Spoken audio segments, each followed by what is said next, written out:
Bismillah.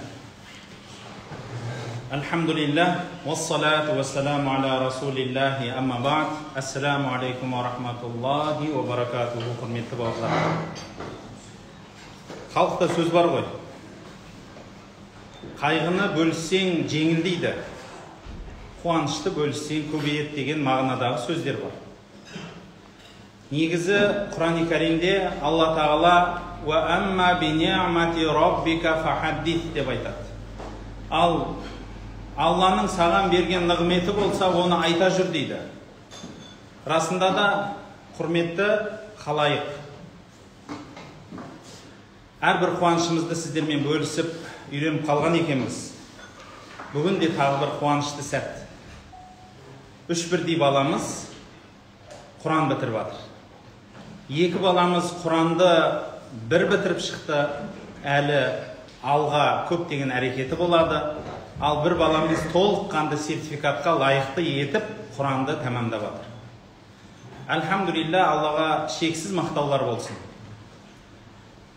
Осы бір сөздерді айтпай тұрып, бір-екі нүктеге толық тоқталып өткім келеді.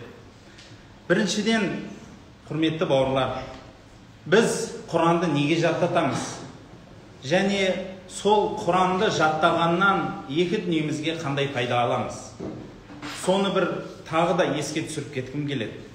Біріншіден, Құранды неге жаттатамыз деген сөзге әлбетте біз әуелгілер қандай болса солардың етегінен ұстаған үшін деп жауап берер едік. Яғни пайғамбарымыз саллаллаху алейхи ва саллям және оның көзін көрген адамдар Құранды жаттаған. Және Құран жаттаған адамды соншалықты құрмет қылған. Бірінші орында сөз сөйлейтін, бірінші орында сыйсауға алатын, дастарханның төріне еге болатын, үлес бөлінгенде де бірінші сол кісіге берілетіндей қылып айтылатын кісілер еді. Құранның ұлылығы біздің халқымыз, Орта Азия және Қазақстан халқы Құран жаттаған адамды сонша құрметтейтін, ол кісінің қолын дәрет алмай ұстамауға әрекет жасайтын, тірі жүрген Құран дейтін. Құран-ы Кәрімді сіз қалай дәретсіз ұстамайсыз? Дәл сол сияқты шамаңыз жеткенше дәрет алып барып, қари адамменен амандасуға әрекет жасайтын. Соншалықты құрмет. Ол кісінің дұғасын, ол кісінің әрбір жеген тамағына таласып жеуі, одан қалған тамақты, ол кісінің бір киген киімін маған берсеңші деп таласып, орнына жаңа киім берейін деп таласқандығы, ол біздің халықтан әуелден бар дүние. Неге? Өйткені Құран-ы Кәрім бұл Алланың кәләмі. Оның әрбір әріпі, Құрандағы әрбір әріп үлкен сауап. Және бізді ұстаздарымыз үйреткендей, Құранның әрбір әріпін аузыңызға періште алып келеді. Әрбір әріпін. Сондықтан Құранды жаттайды екенсіз, екі дүниеден бақытын табасыз. Бірінші, мына дүниедегі нәрсе, сіз Құранды жаттаған адамдардың қатарында болып, соған амал жасасаңыз, біріншіден, сіздің жасаған дұғаңыз қабыл болады, ең қарапайымнан бастасақ. Екіншіден, сіздің ішіңізде Құран екен, ендеше сіздің Құранның жанында жамандық нәрсе болмайды. Өйткені шынайы сіз Құранды махаббатпен жүрегіңізге сіңірсеңіз, шынайы сол Құранға деген амалыңыз бар болса, сіздің жүрегіңізде мұнафықтықта, сіздің жүрегіңізде жамандықта болмайды. Құран-ы Кәрім жаттап, амал қылып дүниеден өткен адамды халықта сөз қалған, сол кісінің денесі шірмейді деп. Соны көрген үлкен қарияларымызды айтып жатады. Бір үлкен дария тасып, моланың жанын шайып кеткеннен кейін сол жердегі адамдарды көшірейік дедік. Сол көшіріп жатқан кезімізде үлкен бір әуелден өткен бір қари кісінің қабырының жанын жуып кеткен екен. Соны да көшірейік деп алып жатсақ, ол кісінің қайтқанына 40 жыл болып кеткен кісі, бірақ кеше ғана жерленгендей әлі жас болып жатыр дейді. Құран-ы Кәрімді қиямет үшін жаттаймыз біз. Құран-ы Кәрімде Алланың бүкіл құдіреті менен ұлылығы тұр. Алла Тағала айтады, Құранды жаттаған адамға Алла Тағала қиямет күні айтады екен: ей пәленше, оқы, мына дүниедегідей оқы. Әрбір оқыған сайын Алла тағала саған дәреже береді дейді. 30 пара Құранға қанша дәреже, ойлаңызшы.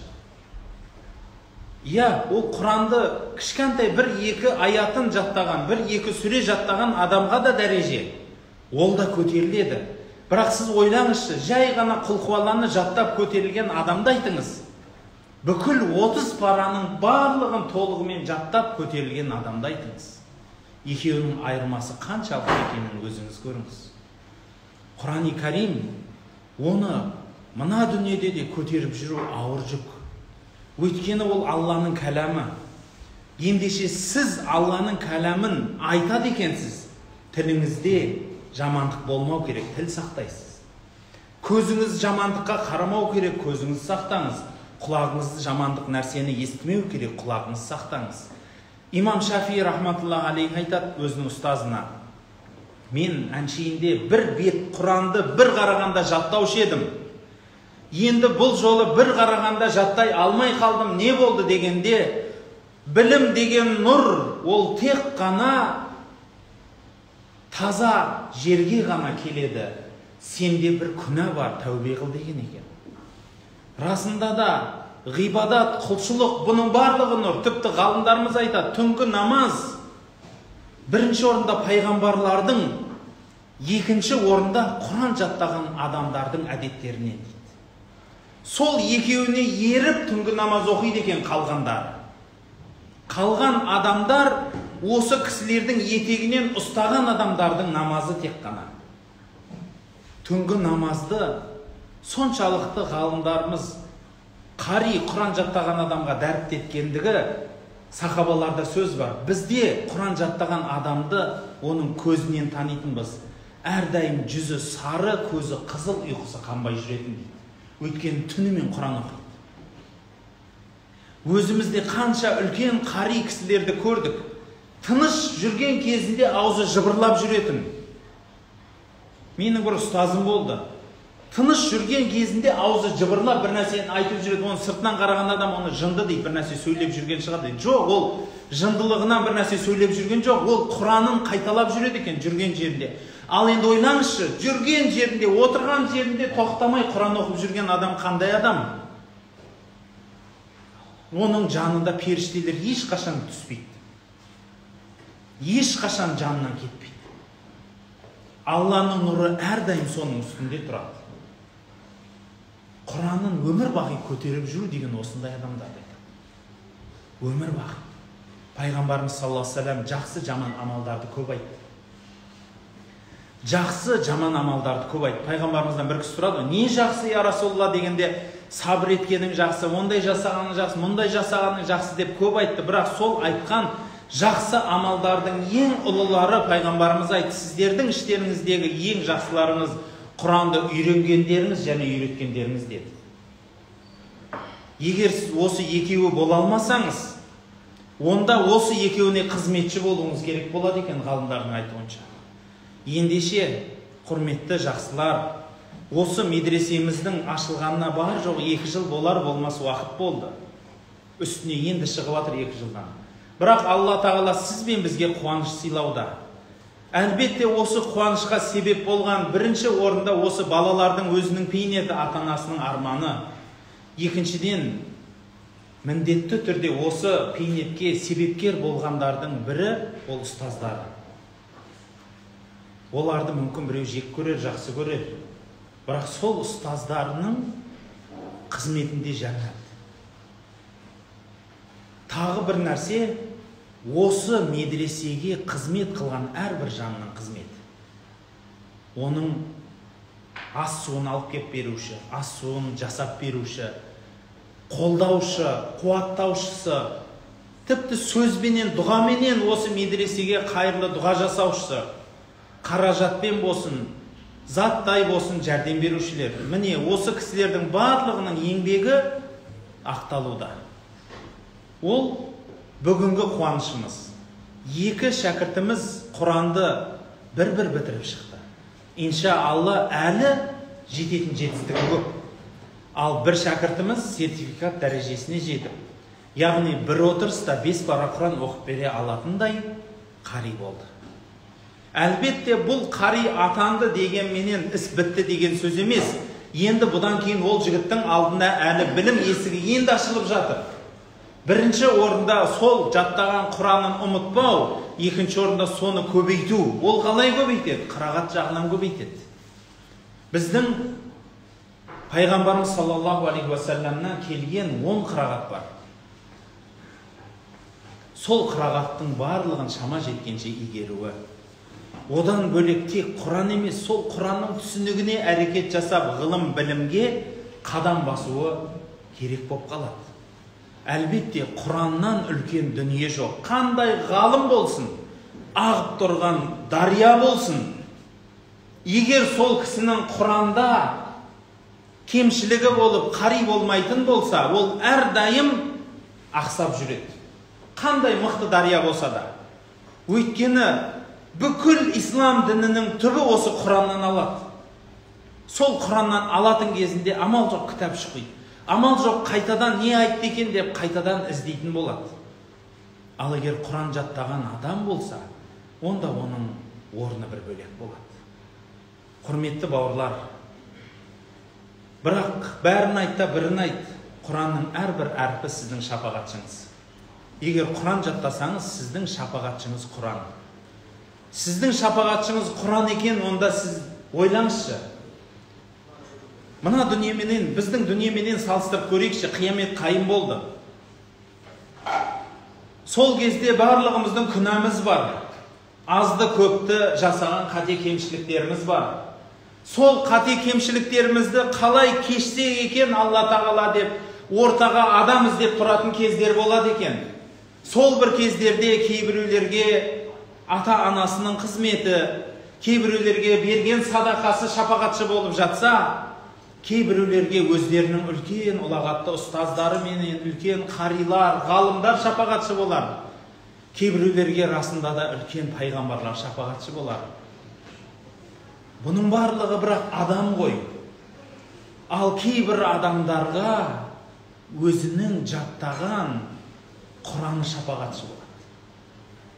Ал Құран Алланың сипаты, Алланың кәламы. Ол шапағатшы болды деген сөз, оның жанында басқа адамның шапағаты ондай бола алмайды. Қандай әулие болсын, қандай ұлық кісі болсын, Құран сияқты шапағат қыла алмайды. Егер сіз осы дүниеде сол көтерген Құраныңызға лайықты жүрсеңіз, әрбір жаттаған, әрбір оқыған әрпіңізге амал қылсаңыз, егер бір адам ондай болса, егер ақылмен келсек, осы дүниеде бүкіл Құранын жаттап, амал қылып дүние салатын болса,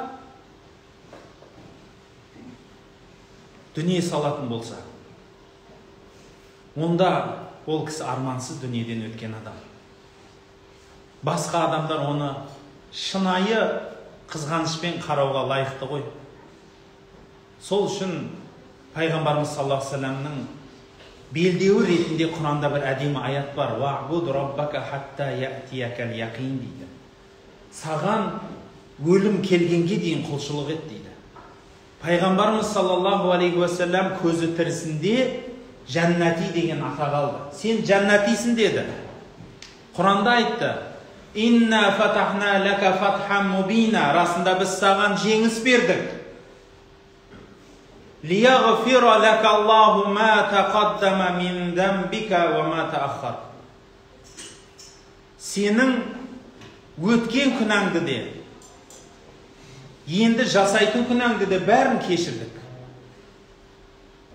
Ойлаңызшы, пайғамбарымыз саллаллаху алейхи уассаламға айтты: сенің бұрын жасаған қателігіңді де, енді жасамақ болған қателігің бәрі кешірілді. Алла саған жеңіс берді.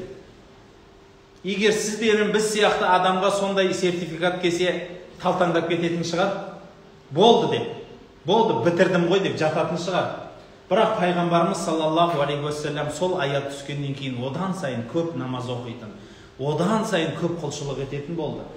Сонда қызы Фатима сұрады: «Әкетайым, аяғыңыз ісіп намаз оқисыз, Бірақ Алла тағала сізге айтты ғой, сенің барлық күнәңнің бәрін өткердім, кешірдім деді ғой. Енді неге қиналасың дегенде, афала акуну абдан шакура. Мен сонда Аллаға рахмет айтушы, шүкір айтушы құл бола алмаймын ба деді. Құрметті бауырлар, Алла тағала сізге азды көпті Құран берді. Ендеше азды көпті білім беріп, азды көпті құлшылығына себепкер болды. Ендеше Алланың алдында шүкір етуші пенде бола алмайсыз ба? Ғалымдарымызда сөз бар. Егер сенің істеп атқан ісің, мінез құлқың, әдеттерің, барлық істерің, бүкіл бар жағдайың сені алға қойған мақсатыңа жеткізе алмаса, онда ананың бәрін өзгерт дейді, құрт дейді. Бұны мен неге айттым? Егер сіз Құран жаттауда қиналып жүрсеңіз, сіздің жаттағаныңыз дұрыс бола алмай жатса, қиналып атсаңыз, онда істеп атқан ісіңіз, мінез құлығыңыз, әдетіңіз, әдебіңіз бәрін тексеріңіз. Сізде бір кінәрат бар. Өйткені егер сіз дұрыс мінез, дұрыс әдет, дұрыс іс жасасаңыз, сіз алға қойған мақсатыңызға міндетті түрде жетесіз.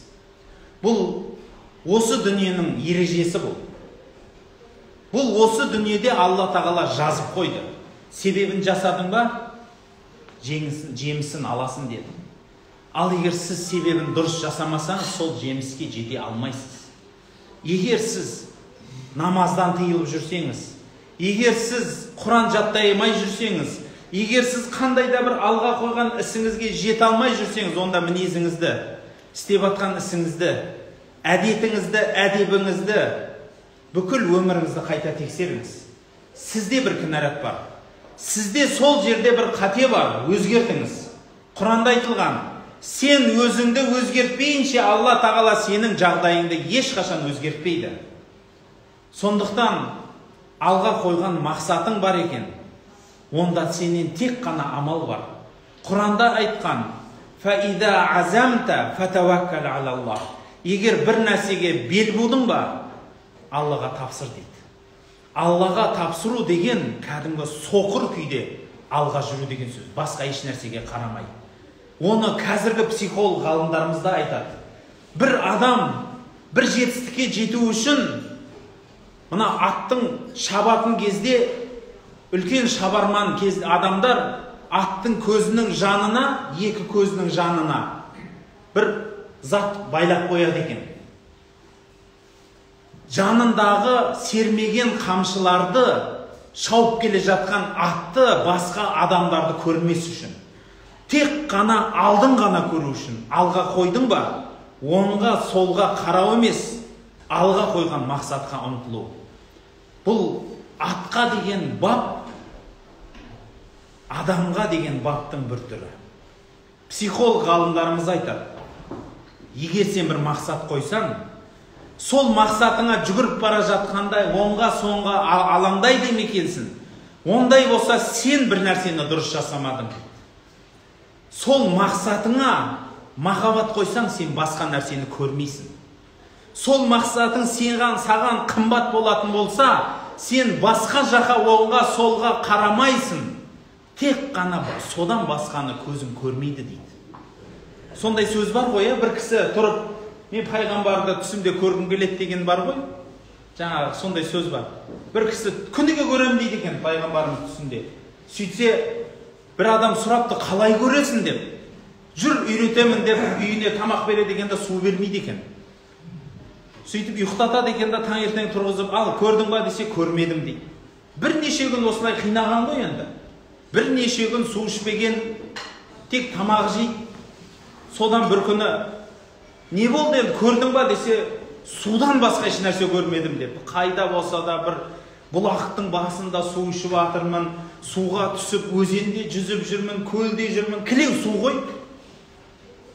Ондай болса пайғамбарды шынайы сағынсаң, осы судай сағын, сонда көресің деп.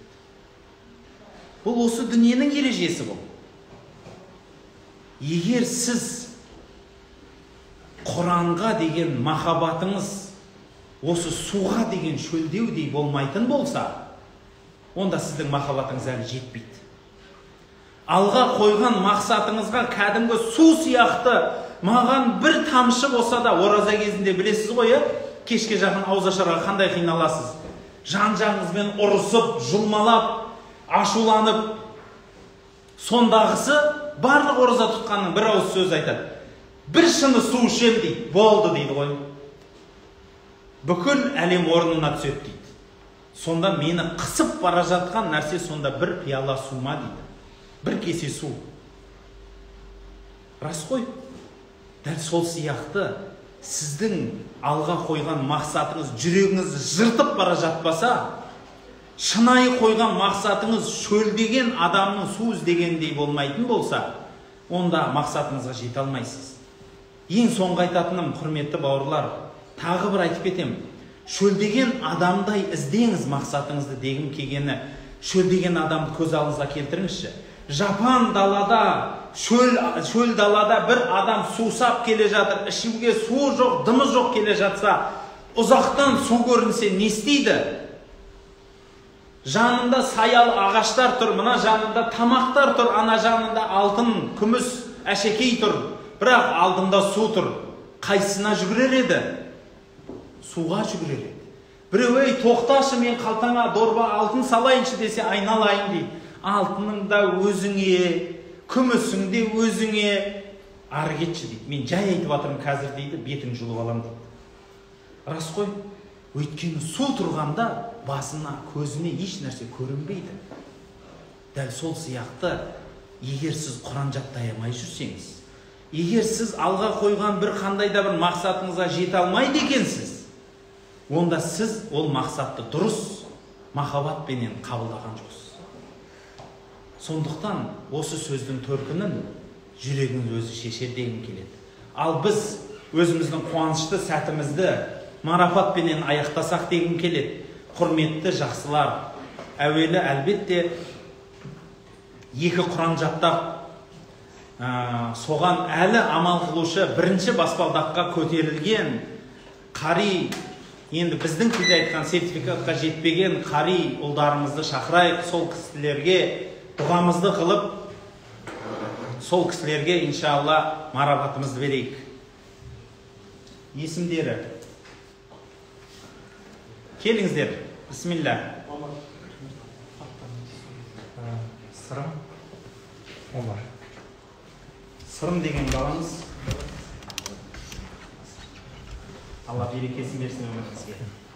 Бисмилля. Алла өміріңізге береке берсін, қареке. Ал көпшілік бір дұға қылайық. Бисмиллахир-рахманир-рахим. Я Раббым Аллахым, осы екі балапанымызды тіл көз бәле-желеден өзің сақтағайсың. Я Раббым Аллахым, Құранды қалай бейнетпен жаттаса, соның зейнетін екі дүниеде көруін нәсіп еткейсің. Я Раббым Аллахым, алға қойған әлі үлкен мақсаттар бар.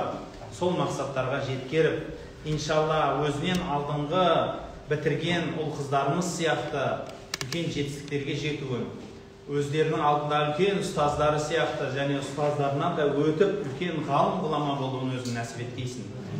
Аллахумма салли аля саййидина Мухаммадин ва алейхи ва сахбихи ва саллим би рахматика я архамар рахим.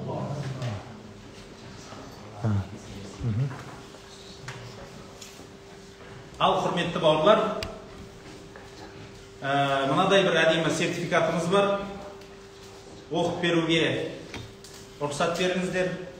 Бұл сертификат Қазақстан мұсылмандары діни басқармасы Балаби қари Құран жаттау орталығында 30 пара толық Құран кәримді жаттап шығып, қари атанған Хакимов Абдул Хаким қариға беріледі. Қабыл алсын.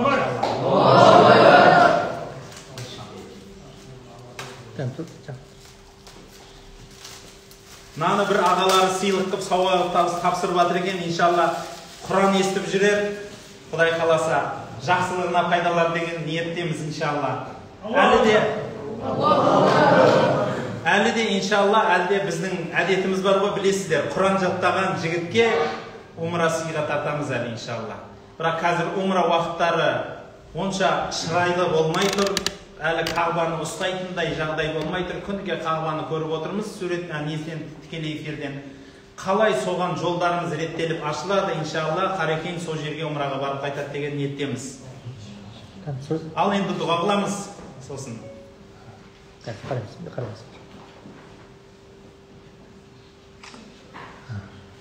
Бисмиллахир-рахманир-рахим. Я Раббим Аллахым, осы балапанымызды Аллахым Құранын екі дүниеде шапағатшы қылғайсың. Осы Құранын амал қылып, осы Құранменен өмір сүруін нәсіп еткейсің. Және осы Құранға лайықты өмір берсең, лайықты жанжар, соған лайықты ұл-қыз бергейсің. Я Аллахым шаңырағына береке бер. Ата-аналарына Аллахым өзің разы болғайсың. Я Раббим Аллахым, өзіңнен біліп білмеген үлкен де кіші де күнәларымыз кешіргейсің. Дерт сырқат науқастарымызға шипа бер, дүниеден өткендеріміз жарылға. Раббим Аллахым, осы Құранды өзің нәсіп еткен адамына ғана бересің. Ендеше қол жайып отырған басқа да ұл-қыздарымызға да осындай Құран нәсіп ет. Я Раббим Аллахым, осы Құранға өзің ғашық еткен екенсің осы жігітті, басқа біліміңді де нәсіп ет.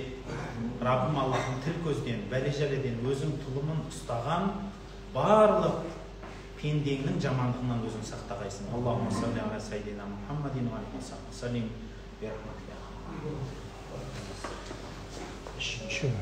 Келіңіздер.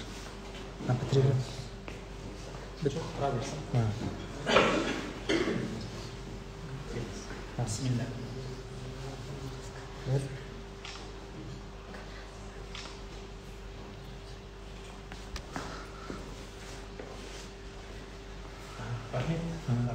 Отыра берсеңіздер болады, Алла разы болсын. Ал құрметті жақсылар, сөз соңында қорытып айтатынымыз, сіздер де ұл-қыздарыңызға, немере шөберелеріңізге, жақындарыңызға, өздеріңізге осындай Құран Кәримді бітіру және соған екі дүниеде амал қылу нәсіп болсын. Және медресемізге қайырлы көп дұғалар жасаңыздар. Иншалла медресемізге қызмет қылып жатқан барлық жандарға көп дұғадамыз. Осы медресемізге қызмет қылған ішіндегі қызметкерлерге, сыртындағы барлық дұғаменен, қаражатпен, затпенен әйтеуір қызмет қылып жатқандарға, осы оқып жатқан балдарымыздың Құрандары міндетті түрде сол кісілерге шапағатшы болуын білеміз. Сондықтан Алла тағала жақсылықтарын екі дүниенің бақытын нәсіп етсін. Және тағы бір ескертіп кететініміз, біздің медресенің жаңалықтары Түркістан қаласынан дайындық орталығын дайындап жатырмыз. Ол жақында бітеді, соның тез бітуін дұға қылып қойыңыздар. Соған әрекет қылып жатқан азаматтарға дұға қылып қойыңыздар. Одан бөлек жанымызда қыздар бөлімі салынып жатыр. Сол бөлімге әрекет қылып жатқан бір жанұя бар. Алла тағала сол жанұясына өміріне, екі дүниесіне бақ береке берсін дейміз. Одан бөлек жанымызда спорт кешені салынып жатыр. Сол спорт кешеніне қандай да бір қызмет қылып жатқан, дұға қылып жатқан, басқа да қаржылай да, заттай да қызмет қылып жатқан адамдарға Алла тағала екі дүниенің бақытын берсін дегім келеді. Иншалла біз сіздердің қызметіңіздеміз. Сіздер иншалла Алланың қызметінде болсаңыздар. Бирахматке я архамар рахимин. Я Раббим Аллахым, дұға көптік қылмас. Елімізге тыныштық бер, жұртымызға амандық бер. Еліміздегі мынау үлкен бәлелерді, ауыртпашылықтарды өзің кетіргейсін. Я Раббим Аллахым, елімізге, жерімізге амандық бер, бақ береке бер. Раббим Аллахым, қол жайып отыр екенбіз осы. Раббим Аллахым, пайғамбарымыз саллаллаху алейхи вассаламның сұхбатында отыруды нәсіп еткейсін. Өзіңнің жәннатыңа кіріп, пайғамбарымыздың хауыз кәусәрінен сусындауды өзің нәсіп еткейсін. Раббим Аллахым, науқас болған адамдарға шипа бер, дүниеден өткендерді жарылқа. Раббим Аллахым, исламға қуат, мұсылманға бірлік бергейсін. Ва саллаллаху аля Мухаммадин ва алейхи ва сахбихи ва саллим.